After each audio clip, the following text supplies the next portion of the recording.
Thank you for joining us, Rachel. It's fantastic to be chatting with you. Hope you're You well. as well. Thanks for having me. Hope you're well.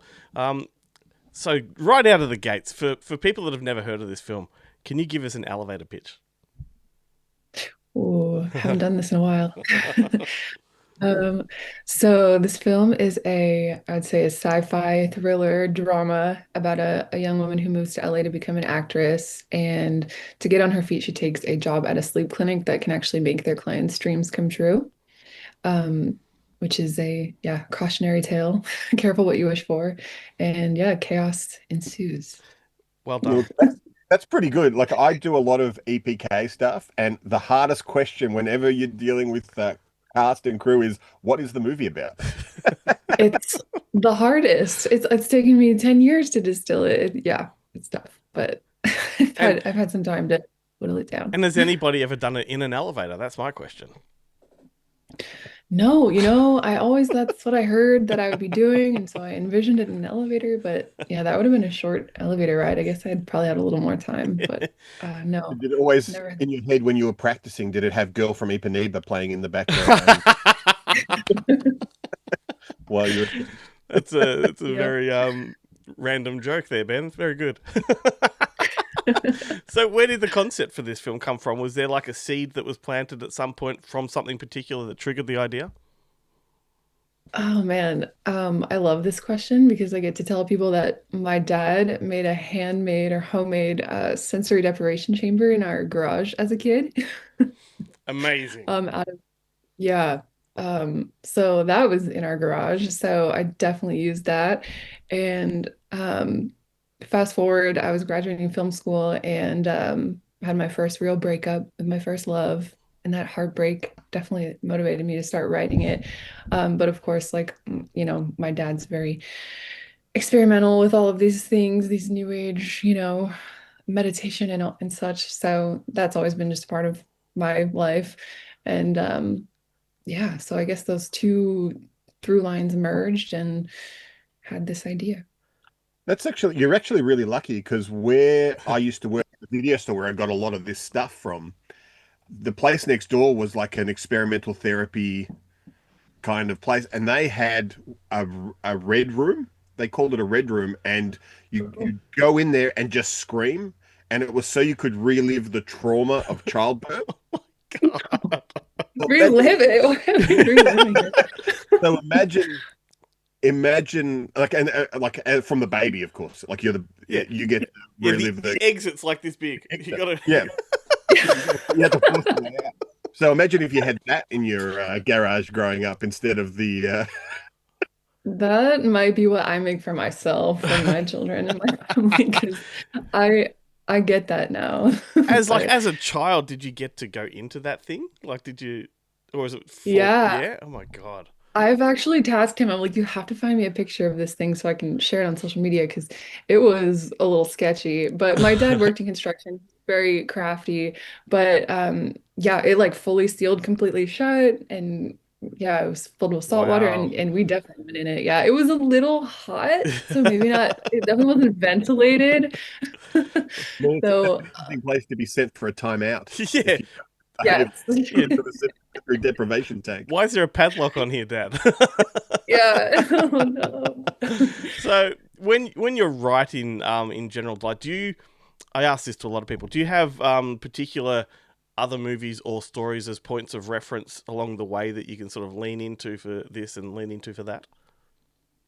Definitely, yeah. Yes, I tried to saturate myself in those films while I was working on this one. Definitely, Eternal Sunshine was a big one. That one I think like so beautifully just weaves together so many different elements and genres, and that's just been so like something I've always found so fun. And that movie is like alive in a way I feel like a lot of films aren't. Like I can rewatch it so many times and just feel the life in it. So, that was a big one, and then of course anything and everything David Lynch was There's definitely a bit a of big, Mulholland Drive in there. yeah, for sure, which was probably like my least favorite of his, which is funny. But yes, definitely. Yes. And then like classic 90s horror growing up, like Scream was a big one that I didn't even realize until I rewatched it and I was like, ooh, I think I was like borrowing some visual stuff that I didn't even realize.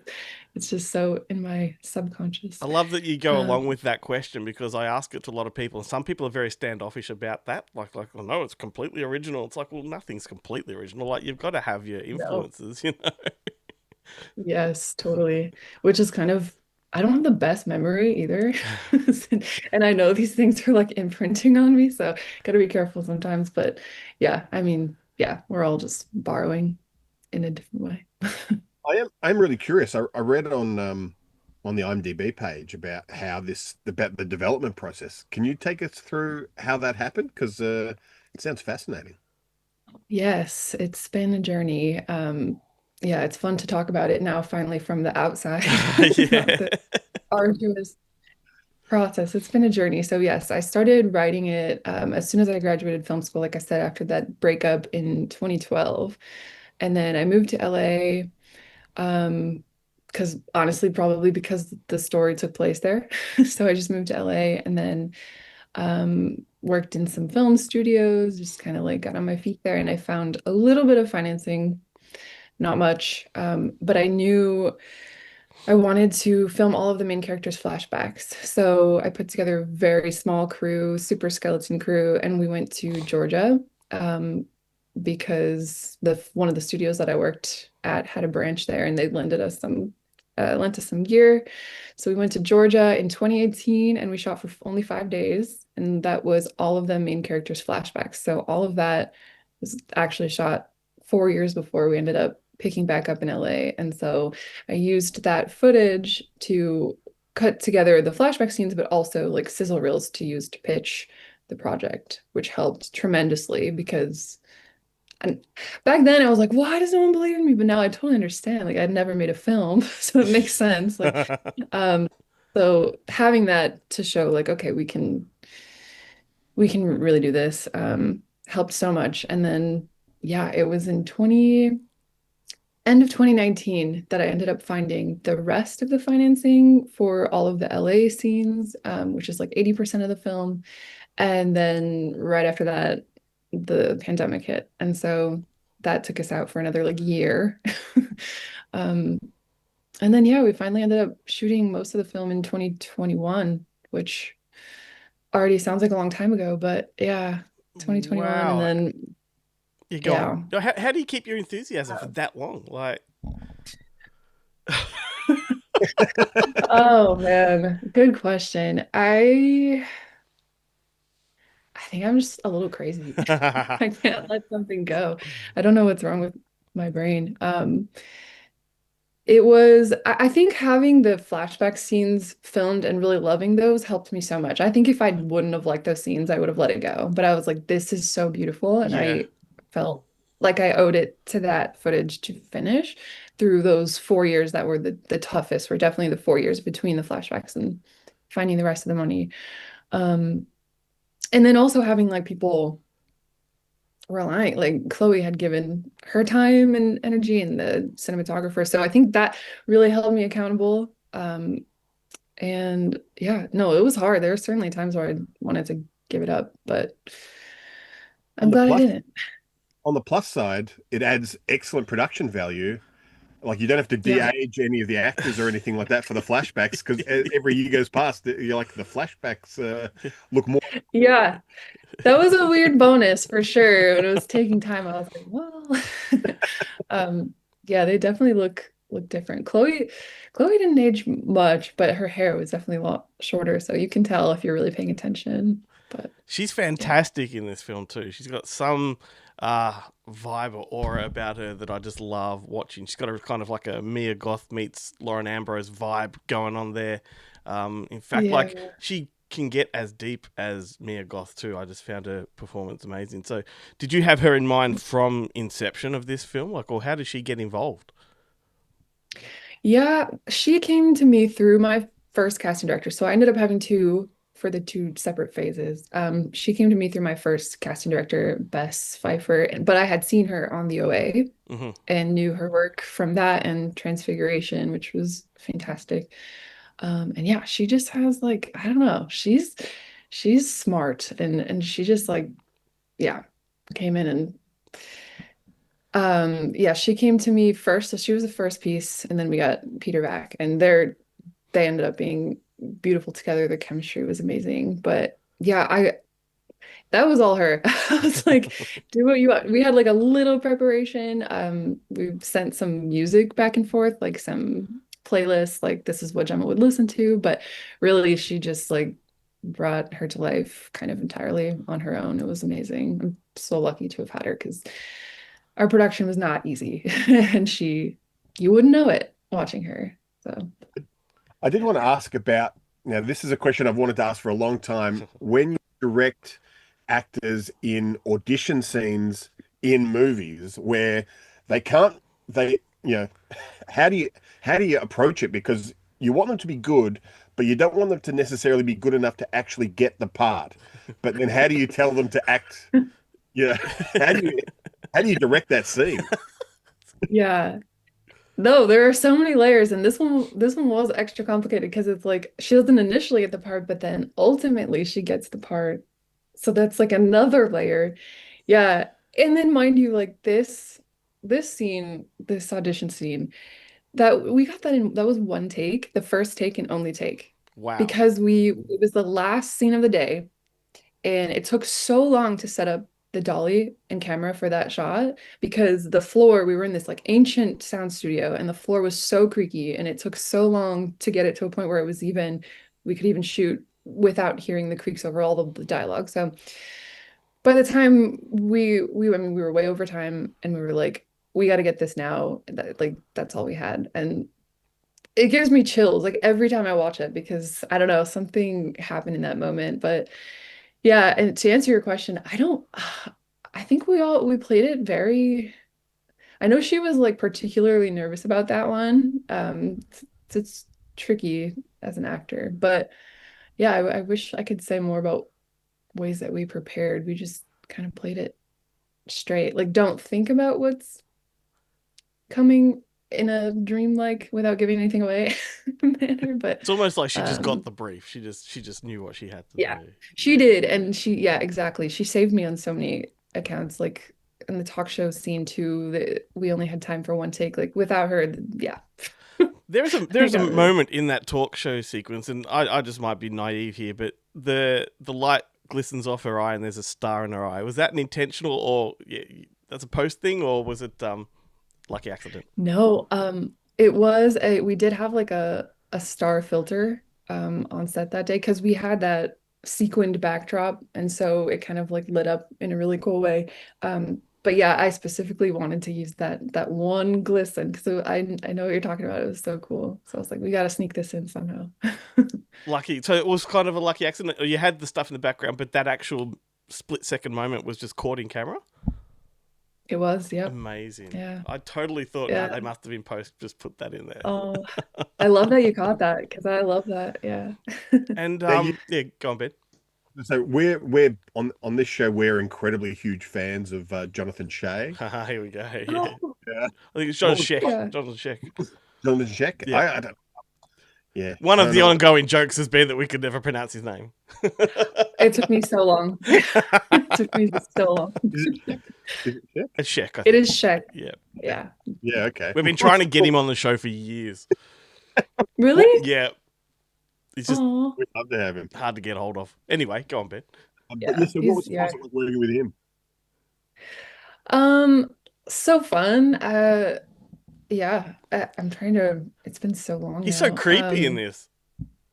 He is so creepy, but it's just like the nicest guy. He was so sweet, and like he and Chloe got along so well, which was a relief because there's the one scene that like is dancing around some tricky topics and like he was just the kindest person. He's such a family guy and just like such a nice, kind-hearted person, seriously. And I was really happy. Like I got very lucky with Chloe having good energy with all of the male leads. It was cool. So two questions. But Firstly, like, did you have him for long? I think he was with us for 5 days.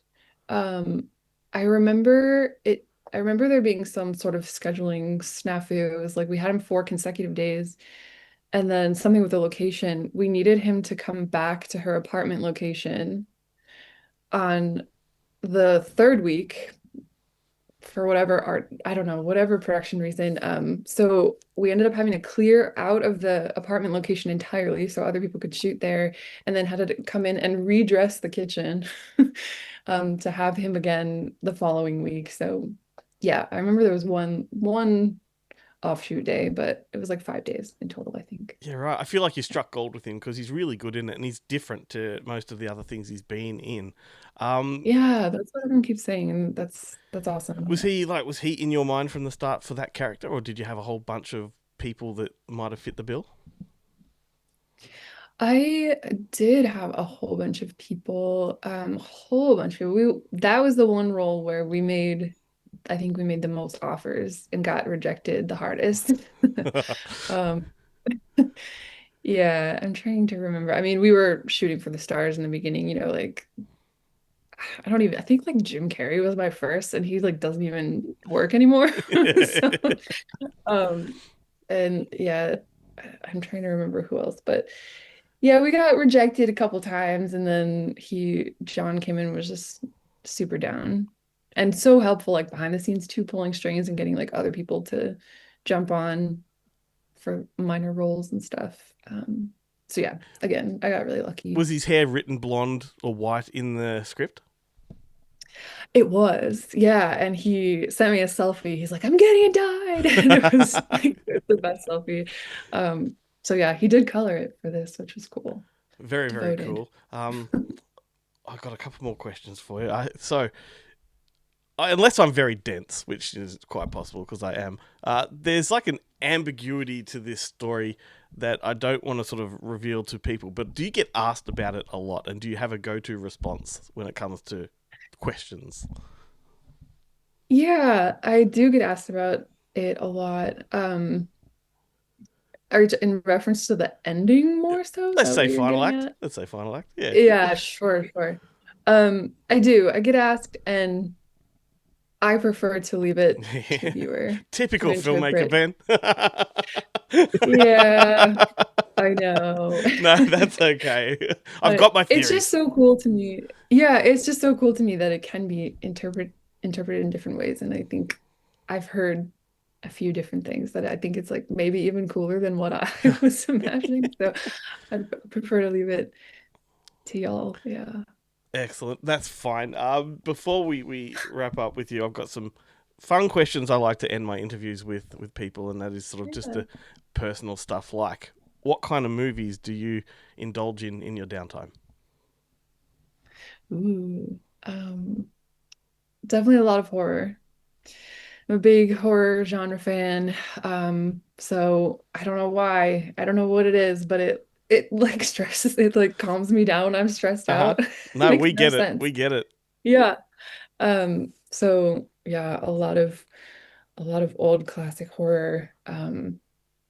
And yeah, a lot of, like I said, I am building my VHS collection, so that's been fun to rewatch, even though they look like shit sometimes and sound like I need to get a new VHS. It's so loud. Like I can barely hear the film over the VHS player, but that's been really fun. So yeah, we just watched Total Recall, which I hadn't seen in a few Oh, years, which was amazing. really fun. It's a Amazing. good You one. need to Oh, swap yeah. information with Ben there because he can help you get some rare Yes. ones. Yeah, I know. I have so many of the common ones, but there are some out there that I need. Yeah. Yeah. The funny thing was, I just went to see there's a new Texas Chainsaw Massacre doco that just played at the Melbourne International Film Festival here, and one of the participants in the doco was saying that when she first watched it, she watched it on VHS on the Australian bootleg, which is how I watched it first. And I realized when she was talking about it, she goes, there's no color in it. Everything's yellow. It's completely washed out, the 10th generation kind of thing. And it, looked really kind of dodgy. And I was like, I don't actually think I've seen it not VHS. Chainsaw Massacre with color or with With widescreen. widescreen. Yeah. Yeah. And the VFX are always so bad, and it's just but it's so fun. That's what's so charming about it. Hell yeah. Hell yeah. Was there a film in general as a kid that just triggered the whole I want to be a storyteller kind of thing? Definitely. So I grew up the only girl on my street. It was all boys, and we're all around the same age in the 90s, and Scream came out. And Scream and like Nightmare on Elm Street, and we were just like, that sounds fun. Let's make horror movies. And so, yeah, from like 10 years old, that's yeah, just been like replicating that scary movie poorly. Um, so yeah, definitely the classic 90s for sure. Perfect answer. Perfect answer. And the question I'm going to end it on is after what I assume is a little bit of an ordeal, obviously, with all that production and years of making this film, are you going to make another one? Oh, I'm so glad you're asking me that today because a few weeks ago I probably would have been like, never again. Um, but I don't know. It's also probably like the psychosis where it's like, okay, now what am I supposed to do with my time? I have to have something else to fill that void. But yes, I would love to, and I'm very excited to take what I've learned in this saga of 13 years and reverse engineer something that's a lot less gigantic in scope. I would love to do something a little smaller with fewer locations, fewer casts, like, and really just dig in because that's what I learned was my favorite part. Like my favorite days on set were the days where we were just in the apartment and we really like had a little bit extra time to play around with the shot design and stuff like that. So definitely something in the horror world, but on a smaller scale for sure. So yes, You're, to answer your question, I think so, yeah. you're making every indie producer's dreams come true, like limited location, small cast. I know. I get it. Well, because I also produced this film, so I'm like, it's much nicer when everything's working in harmony. You're not Yeah. fighting each other 'cause it's hard. Well, I look forward to that if you do, because I think Somnium is a really beautiful looking film. It's stylish and it's got depth. So if you can even deliver half as much as that, then I'll be on board. Oh, Oh, thank sorry, I didn't mean to. I just stepped on that On that lovely. beautiful tender moment. I did want to ask because we were talking about it just before on IMDb. A couple of the set stills. The film was called Alaska. Is that correct? Did it It have an? was for a long time. Yeah, it confused the shit What? out of us when we were looking you up on IMDb. Oh no. Is it still on I IMDb? think you've got two profiles, to be You've got honest two with you. profiles? Yeah. And one has like shooting behind the scenes of Alaska, shooting In scenes of Alaska. Savannah, on the set of Alaska. And we're like, where's that movie? Where's You've worked together before. That looked like the yeah, we're flashback. like doing our research, going, is this actually a second film? Has she done another one called Alaska? Oh, well, shoot, I got what a week to fix that. Um, Good to know. Thank you for letting me know. Um, it was called Alaska, and then we realized in the end that made no sense whatsoever anymore. The reason it was called Alaska just kind of like fell away. So we had to, yeah, come up with a new title, and Somnium definitely made the most sense. So Definitely does. Excellent. Well, yeah. we'll wrap it up there. Thank you so much for making time for us. We appreciate it. We always do when somebody takes time out of their lives to talk to buffheads like us. So thank you. Is that Oh, the thank Australian you. term? Do you have buff heads in the States? Never heard it, but I'm gonna bar that. I saw you're now hiring someone up front. Looking for a job, and I'd take anything at this point. This position has been a bit of a nightmare to fill. We call it our sleep sitter. Sleep sitter?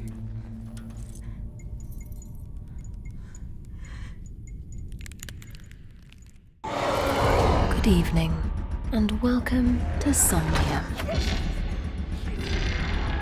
We understand this process might feel uncomfortable, but rest assured, our team of professionals have you well on your way to a beautiful transformation.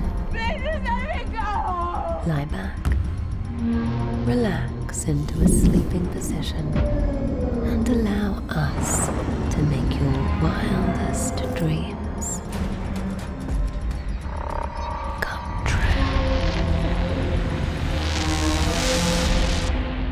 Welcome to Somnium.